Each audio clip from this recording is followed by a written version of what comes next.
Promoted no. Feminized at work instead. If you think offices are only about targets, deadlines, and performance reviews, then my story might shake that belief. I'm telling this like a confession, because what happened to me wasn't just a career twist. It was a test of identity, fear, and courage that I never saw coming. That morning started like any other. Same routine. Same confidence. I wore my usual grey shirt and black trousers, looked at myself in the elevator mirror, and thought, this is it. 3 years of late nights, sacrificed weekends, endless pressure, all leading to today. I was sure my promotion was finally happening. But the moment I stepped onto my office floor, something felt off. People were looking at me longer than usual. Not smiling the same way. Whispers floated through the air and stopped when I passed. At my desk, there was an envelope with my name on it, stamped by HR. My heart jumped. I didn't open it right away. I wanted to savor the moment. Coffee first. But even near the coffee machine, I heard someone say, "Today's his day." The tone didn't sound celebratory. I ignored it. Or maybe I chose to. At exactly 10 a.m., an email landed in my inbox. Mandatory meeting. Conference room B. Only my name listed. No agenda. That should have warned me. Still, I convinced myself it was a surprise announcement. When I walked into the room, only 2 people were there, the HR head and a senior director. No smiles. The door closed behind me, and the silence felt heavier than any presentation room I'd ever sat in. The HR head started by praising my performance. Exceptional results. Strong commitment. I felt relief wash over me. Then came the sentence that changed everything. But excellence here isn't just about work, she said. It's also about adaptability, culture, and representation. I didn't understand. Representation of what? The director slid a file across the table. Inside were my appraisal papers and photos. Office parties. Theme days. Casual moments. Nothing inappropriate. Yet they lingered on one image where my posture looked softer, my expression different. You have a certain presence, the HR head said carefully. A flexibility. You connect. My hands went cold. I asked what this was really about. The director answered calmly, almost gently. We planned to promote you. Instead, we're offering you something bigger. They explained the company was launching an internal initiative focused on inclusivity and breaking stereotypes. And they wanted me to be the face of it. A client-facing role. A symbol. Then came the words I wasn't prepared for. Your role will require a change in presentation. They placed another document in front of me. Dress guidelines. Soft colors. Tailored silhouettes. Not just clothes, an image. A transformation. You won't lose your authority, HR said. You'll gain influence. Salary increase. Visibility. Growth. I couldn't speak. My mind was racing. This wasn't the promotion I'd dreamed of. This was something else entirely. And if I say no? I finally asked. They exchanged a look. Then we'll understand, she replied. No threats. No pressure. Yet the weight of that choice felt unbearable. When I walked back to my desk, the office felt different. Louder. Narrower. I opened the envelope waiting for me. It wasn't a promotion letter. It was a role transition notice. One line stayed with me. You will redefine yourself, and others will follow. I sat there, feeling exposed, unsure, and strangely seen. That was the moment I realized my career was no longer just about work. It was about who I was willing to become. And this was only the beginning. I didn't sleep that night. I kept rereading the role transition letter, as if the words might rearrange themselves into something safer if I stared long enough. Redefine yourself. The sentence echoed in my head like a dare. By morning, my fear had settled into a heavy calm. I hadn't accepted yet, but I hadn't refused either. Silence itself had become a decision. When I reached the office, HR was already waiting. No follow-up meeting.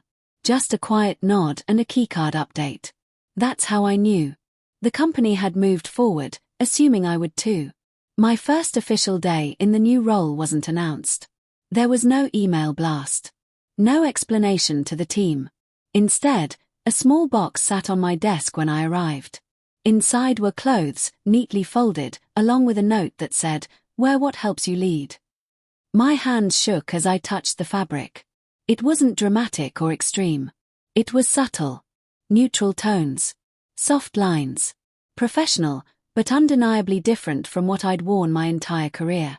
I locked myself in the restroom for a long time, staring at my reflection, asking a question I'd never asked before. Who am I if I let this happen? Walking back onto the floor felt like stepping onto a stage without rehearsal. Every footstep sounded louder than it should have. A few heads turned. Someone paused mid-sentence. I waited for laughter, for judgment, for something sharp. It didn't come. What came instead was confusion. Curiosity. Silence. And somehow, that silence felt heavier than open criticism. My manager approached me, adjusted their tone carefully, and said, "Big day, huh?" I nodded, unable to tell whether that was encouragement or observation. By noon, the whispers had returned, but now they followed me openly. I could feel questions pressing against my back. I kept my posture steady, my voice calm. In meetings, people listened differently. Not less, just differently. Some were overly polite. Some avoided eye contact. One colleague surprised me by smiling and saying, "You look confident." That single sentence carried me through the rest of the day. Confidence. Maybe that's what they saw. Or maybe that's what I was pretending hard enough to become. The real test came when I had to present to a client. This was my first appearance as the so-called ambassador. My slides were ready, my data solid. But as I stood there, I realized something terrifying. I wasn't just representing numbers anymore. I was representing an idea. And ideas make people uncomfortable. Halfway through, I caught my reflection in the glass wall. For a split second, I didn't recognize myself. Then something unexpected happened. I didn't panic. I adjusted. I kept going. And when the meeting ended, the client said, "That was refreshing. Honest." Honest. Another word I hadn't expected. Later that evening, HR checked in. Not formally. Just a message asking how I felt. I typed and deleted a dozen responses before settling on the truth. Confused, but standing.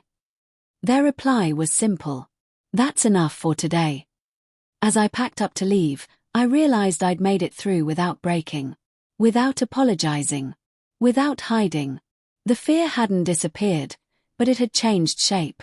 It was no longer about being seen. It was about being understood.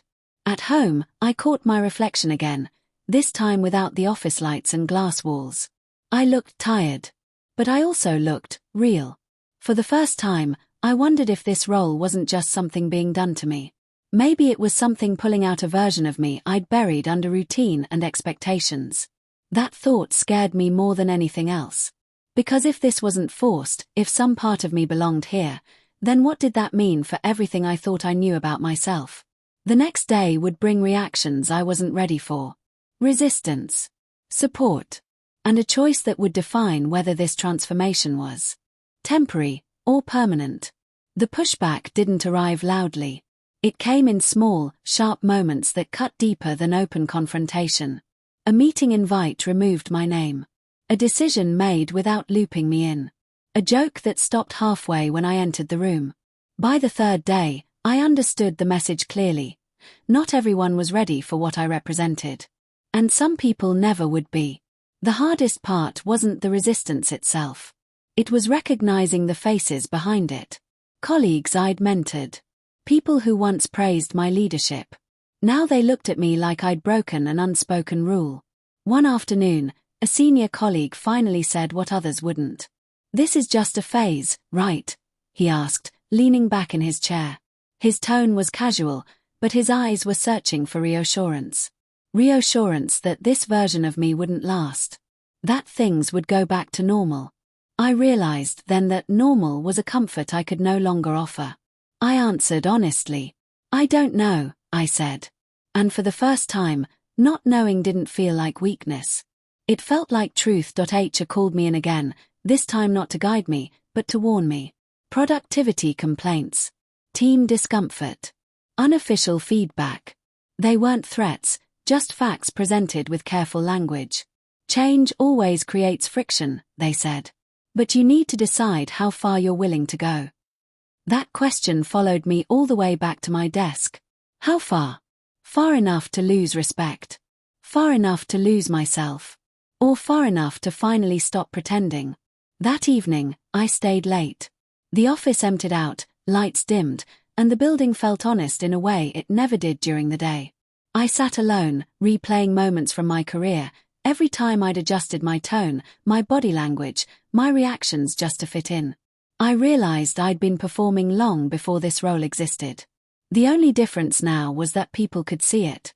And maybe that's what scared them. Not the clothes. Not the title. The visibility. The next morning, I made a decision without announcing it. I walked in steady, calm, unchanged. I didn't exaggerate anything. I didn't hide either. In a team meeting, when someone questioned my authority indirectly, I addressed it directly. Clear voice. Clear expectations. The room shifted. Not everyone approved, but something settled. Competence has a way of grounding even the most uncomfortable conversations. By the end of the meeting, the resistance hadn't vanished, but it had quieted. Later that day, a junior colleague stopped me near the elevator. Nervous. Hesitant. I just wanted to say, they began, then paused, seeing you, it helps. That was all. No explanation. No labels. Just gratitude. The elevator doors closed, and I stood there alone, realizing something important. This wasn't about approval from the loudest voices. It was about impact on the quiet ones. That night, I finally allowed myself to ask the hardest question. If the promotion had come the traditional way, would I have felt complete? Or would I still be waiting for permission to be fully present in my own life? The answer came without words. A calm understanding. This role hadn't taken something from me. It had stripped away excuses. And once those were gone, there was no going back to pretending.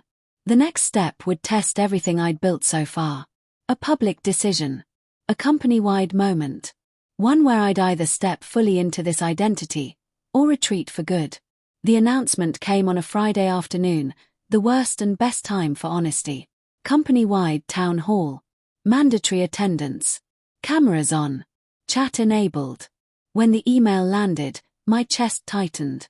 I knew what it meant even before HR confirmed it. They wanted me on stage. Not as a concept. Not as a symbol hidden in policy slides. As a person. As proof. As risk. Backstage, waiting for my turn, I felt the old instinct return, the urge to disappear, to smooth things over, to make everyone comfortable even if it meant shrinking myself. My hands were cold. My thoughts loud. Then I remembered every moment that had led here. The first whisper, the first stare, the first time I didn't apologize for existing differently. This wasn't about courage suddenly appearing. It was about exhaustion. I was tired of negotiating my own presence. When my name was called, the room went quiet. Hundreds of faces on screens. Some curious. Some guarded. Some already decided. I didn't start with policies or initiatives. I started with the truth. I talked about ambition. About wanting a promotion and getting something else instead. About fear disguised as professionalism. About how easy it is to perform a version of yourself that's acceptable, and how costly that performance becomes over time. I didn't ask for understanding. I explained responsibility. Mine. The company's. Ours. There was a pause when I finished. Long enough to feel dangerous. Then questions came. Some supportive. Some clumsy. Some uncomfortable. I answered what I could. I admitted what I didn't know. I stayed visible. When the town hall ended, there was no applause.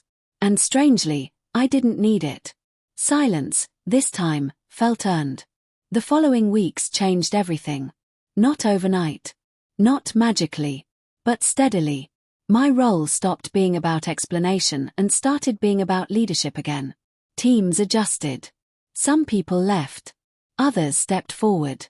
The work continued. So did I.